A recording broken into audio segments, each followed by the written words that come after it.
Welcome back to another technical deep dive here in the debug zone. Today we're tackling a big question and breaking it down with insights from other users. Hopefully this clears up some misconceptions and helps you get the answer you need. So buckle up, stay a little curious, and let's jump right in.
And that's a wrap.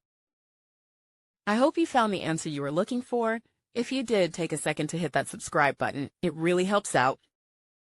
And let me know in the comments which solution worked best for you. See you next time in the debug zone.